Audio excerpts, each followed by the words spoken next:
अऊज़ु बिल्लाहि मिनश्शैतानिर्रजीम।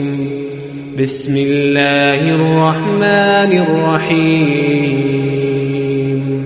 औज़ु बिल्लाहि मिनश्शैतानिर्रजीम। बिस्मिल्लाहिर्रहमानिर्रहीम। अल्लाहुम्मा सल्लि अला मुहम्मद व अला मुहम्मद।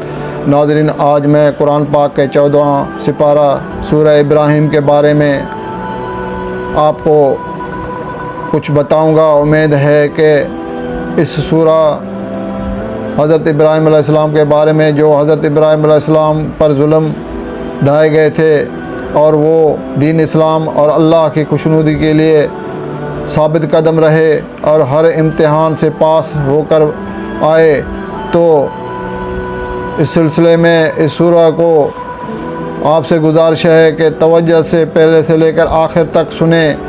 और ये वीडियो देखने से पहले आपसे गुजारिश है कि इस चैनल को सब्सक्राइब ज़रूर करें, क्योंकि सब्सक्राइबर बहुत कम हैं। लाइक करें, कमेंट्स दें। और आपसे गुजारिश है कि इस सूरा को हर हाल में हर मुसलमान का फ़र्ज़ है कि कुरान का जहाँ भी ज़िक्र हो, अल्लाह का जहाँ भी ज़िक्र हो, अहल बैत का ज़िक्र हो, 10 मिनट निकाल के, 5 मिनट निकाल के भी इसको सुना जाए। तो नाज़रीन, के सूरह इब्राहिम मौजूदा तरतीब के लिहाज से 14वां, तरतीब नज़ूल के हिसाब से 72वां सूरा है। इस सूरा में हज़रत इब्राहिम अलैहिस्सलाम का ज़िक्र है, इसलिए इसे सूरह इब्राहिम कहा जाता है। इस सूरा में ये अमर तवज्जो तलब है कि इस सूरा का आगाज़ लोगों को ज़ुल्मात से नूर की तरफ हिदायत से हुआ है और इख्तिताम भी लोगों तक पैगाम पहुँचाने और डराने पर हुआ है। इस तरह हज़रत इब्राहिम अलैहिस्सलाम की ज़िंदगी भी तौहीद से शुरू होकर तौहीद पर ही ख़त्म हुई थी। इस सूरा में है कि अल्लाह का शुक्र नेमत में इजाफ़े का बायस बनती है और उसकी नेमतों पर नाशुक्री का इजहार करना अज़ाब का बायस है, जिसकी वजह से इंसान बाज़ औक़ात इन नेमतों से महरूम किया जाता है। अल्लाह ताला ने ये भी वाज़े कर दिया है कि वो शुक्र का मोहताज नहीं है, बल्कि शुक्र का फ़ायदा शुक्र करने वालों को पहुँचता है। साहिब ईमान अपने तमाम अमूर में अल्लाह पर भरोसा करते हैं और साहिब ईमान हमेशा अहले बातिल के मुकाबले कामयाब होते हैं। वलीद बिन यजीद इबन अब्दुल मालिक इबन मरवान, एक मरतबा इसने कुरानी इस्तख़फ़ारा निकाला, जो कुरानी आयत निकली जो उसे पसंद ना आई, तो उसने कुरान पाक को तीरों से पारा पारा कर दिया और कह रहा था कि जब रोज़ महशर में परवरदिगार के से मिलना तो कह देना कि खुदावंद मुझे वलीद ने टुकड़े टुकड़े किए कर दिया था। इमाम जाफ़र सादिक़ अलैहिस्सलाम इस सूरा के में जो शजर तैयबा के ज़िक्र को कर यूँ फरमाते हैं कि रसूलुल्लाह सल्लल्लाहु अलैहि वसल्लम दरख़त की जड़ हैं, अमीरुल मोमिनीन अली अलैहिस्सलाम तना हैं, और वो इमाम जो इन दोनों के ज़ुर्रियत से हैं वो इसके टहनियाँ हैं, और आयमा का इल्म इस दरख्तों का फूल हैं और इनके साहिब ईमान उसके लिए पत्ते हैं। इमाम जाफ़र सादिक़ अलैहिस्सलाम से पूछा गया कि शजर तैयबा अपने रब के हुक्म से हर वक्त फल देता रहता है, इसका मफ़हूम क्या है? आपने फरमाया कि ये आयमा के इल्म की तरफ इशारा है जो हर हाल हर इलाके में तुम तक आ पहुँचता है। इस सूरा में अल्लाह पाक फरमाते हैं कि ए रसूल अपने ईमानदारों बंदू से कह दो कि नमाज कायम करें और हमारे रिज़्क़ में से खुफिया या एलानिया हमारे लिए खर्च करें, कबल इसके कि वो दिन आ जाएं जो न तिजारत काम आए न दोस्ती। उससे ये साफ ज़ाहिर होता है कि क़यामत दिन कोई दोस्ती तिजारत काम नहीं आएगी। अल्लाह की राह में जो खर्च करो, नमाज कायम करो।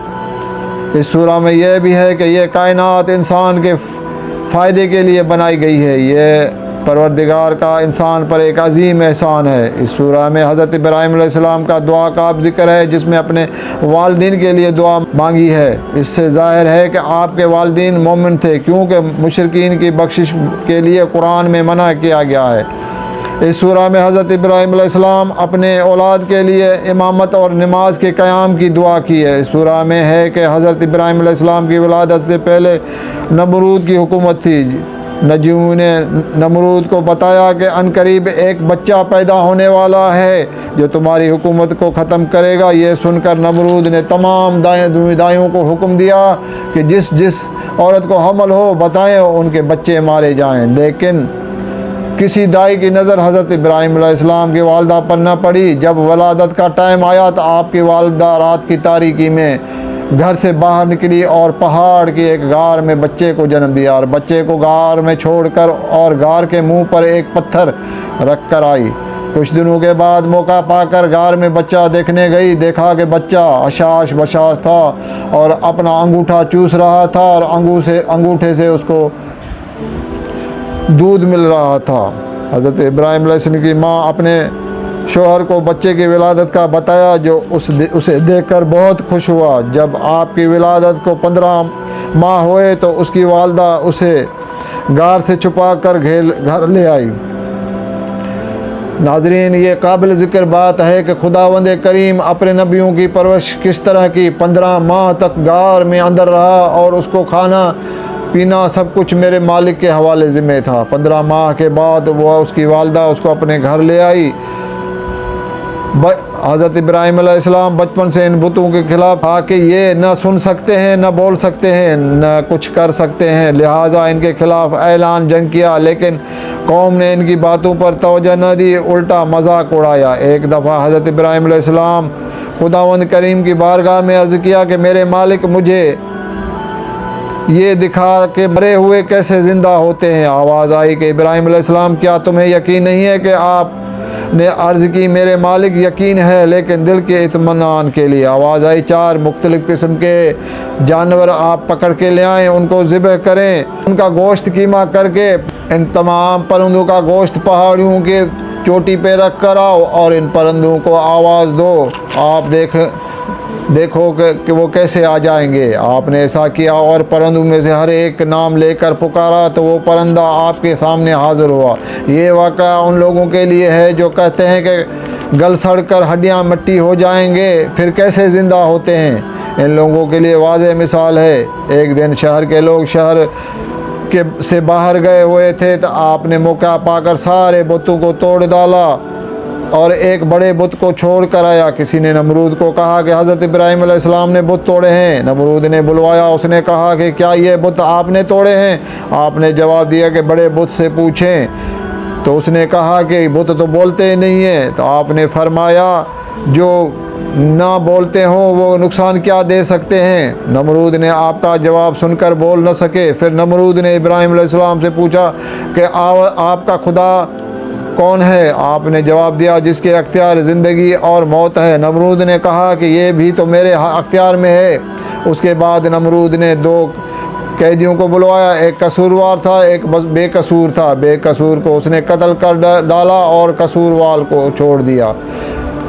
फिर उसने बोला कि ये तो मेरे अख्तियार में है, देखा कि मैंने किसी को बख्शा है और किसी को मार डाला है।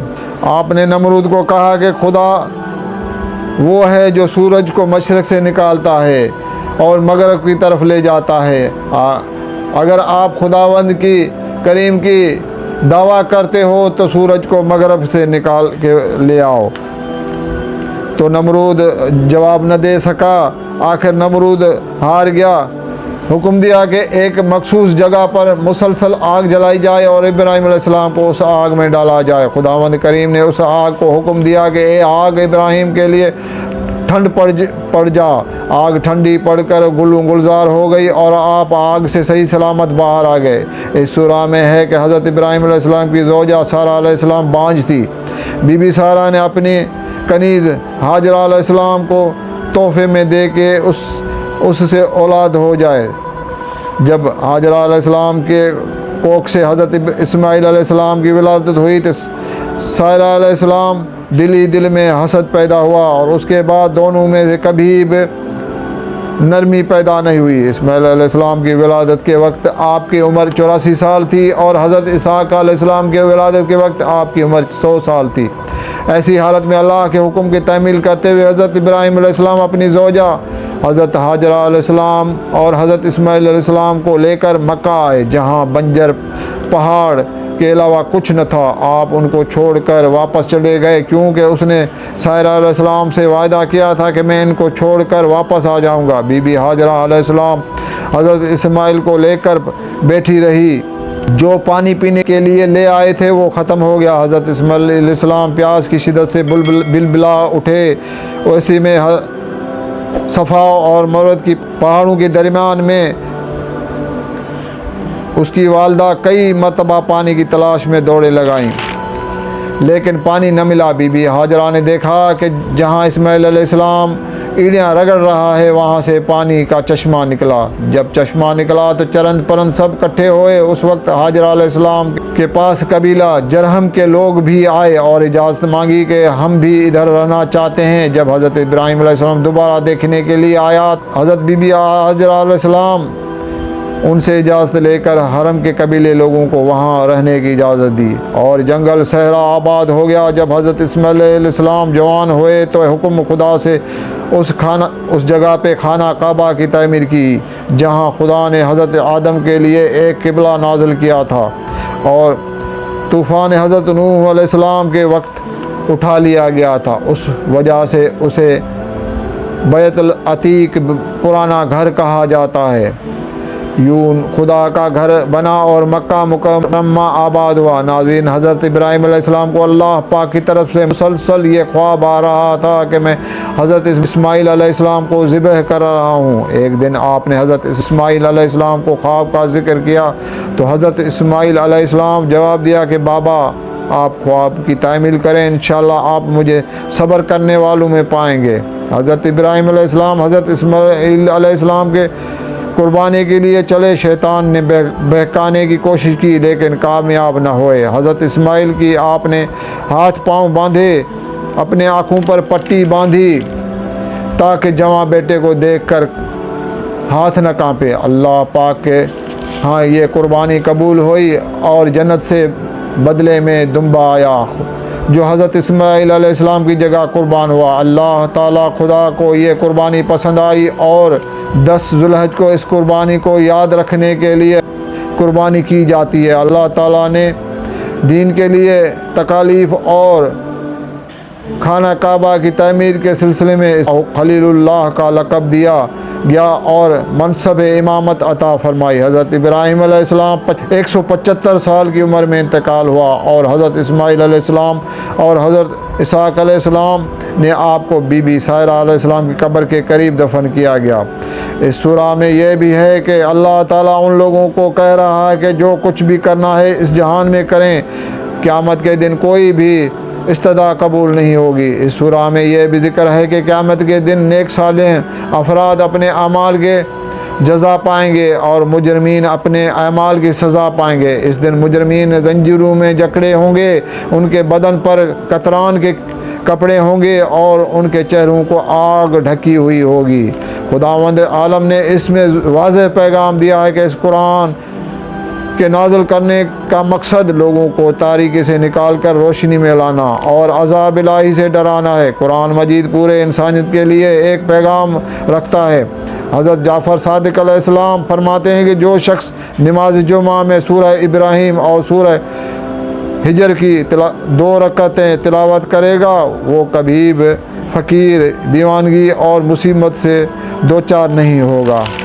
आगे चलकर इमाम जाफ़र सादिक़ अलैहिस्सलाम फरमाते हैं कि जो शख्स सोते वक्त इस सूरह की तिलावत करेगा या लिखी हुई सूरह इसके पास होगी तो उसका शुमार इताअत गुज़ारों में होगा।